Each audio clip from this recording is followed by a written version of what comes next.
আসসালামু আলাইকুম। কেমন আছো তোমরা? আলহামদুলিল্লাহ। আজকে অ্যাফার্মেটিভ নেগেটিভের দ্বিতীয় পর্বের ক্লাসটা নিয়ে হাজির হলাম।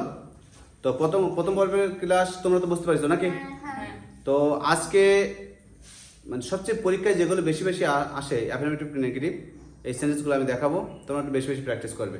তো আজকে 4 নম্বর নিয়ম থেকে শুরু হবে, যেহেতু পূর্বে 3 নম্বর নিয়ম, 1 নম্বর নিয়মটা একটু বেশি বড় ছিল, এই জন্য একটু ক্লাসটা বড় হয়েছিল। তো আজকে 4 নম্বর নিয়ম থেকে দেখাবো। 4 নম্বর নিয়মে কি লিখেছি, সাধারণত নেগেটিভ করতে হলে, অ্যাফার্মেটিভ সেন্টেন্স নেগেটিভ করতে হলে অক্সিলারি ভার্বের পরে একটা নট বসাতে হবে, তার পরের যে শব্দটা আছে ওইটার বিপরীত করতে হবে, তাই তো? তো আমি এখানে একটা উদাহরণ দিয়েছি। এখানে অক্সিলারি হচ্ছে ইজ, তো প্রথমে সাবজেক্টটা বসাই দেব, এখানে লিখে দিচ্ছি অক্সিলারি ভার্বের পরে একটা কি হবে, নট বসাতে হবে।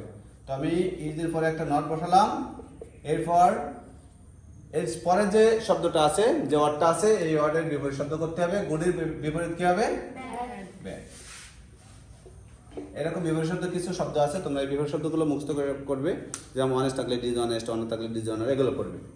তো 5 নম্বর নিয়মটা দেখি। এই নিয়মটা সবচেয়ে বেশি পরীক্ষায় আসে, তোমরা জানো তো নাকি? তো এটা কিন্তু অবশ্যই প্র্যাকটিস করবে বেশি বেশি এই নিয়মটা। তো যদি অ্যাফার্মেটিভ সেন্টেন্সে অলওয়েজ থাকে, তা অলওয়েজের পরিবর্তে আমরা প্রথমে কি করব, নেভার বসাবো, তার পরের যে শব্দটা থাকবে ওইটার বিপরীত করতে হবে, তাই তো? তো এখানে অলওয়েজ আছে, এরপরে একটা শব্দ আছে। তো প্রথমে আমি দেখি উদাহরণটা,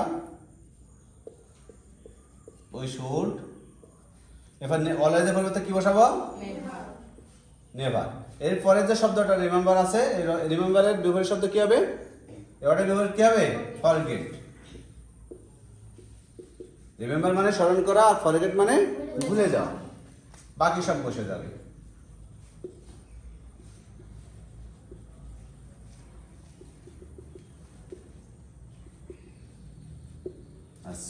বুঝতে পারছো?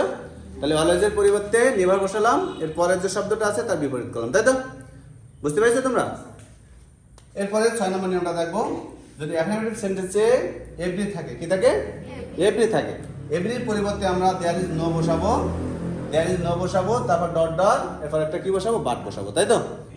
এখন আমি বুঝাই দিচ্ছি, আমি মুখস্থ করবো এভরি পরিবর্তে there is no dot dot but. এই ডট ডট কি থাকবে? ডট। এখন আমরা প্রথমে কি করবো, এভরি পরিবর্তে আমরা কি বসাবো? দেয়ার ইজ নো বসাবো, তাই তো? সাবজেক্ট বলতে এর কাছে নাউন থাকবে, কি থাকবে? নাউন থাকবে, আমরা সেই নাউনটা বসাবো। হ্যাঁ, এভরির পরে যে নাউনটা থাকবে এখানে কি বসবে? সাধারণত নাউন। এখানে কি বসবে? নাউন। এই নাউনটা বসাই দেব। এরপর নাউনটা বসানোর পরে কি করব? এরপর একটা বাট বসাবো, বাকি যা আছে সব বসাই দেব।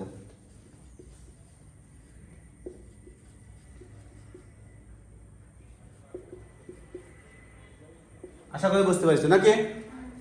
তো এরপরে 7 নম্বর যে নিয়মটা, যদি সেন্টেন্সে অ্যাফার্মেটিভ সেন্টেন্সে মেনই থাকে, তাহলে কি করবা? মেনটা বাদ দিয়ে নটে ফি বসাই দিলে হয়ে যাবে, আর কোথাও কোনো জায়গায় চেঞ্জ করা লাগবে না।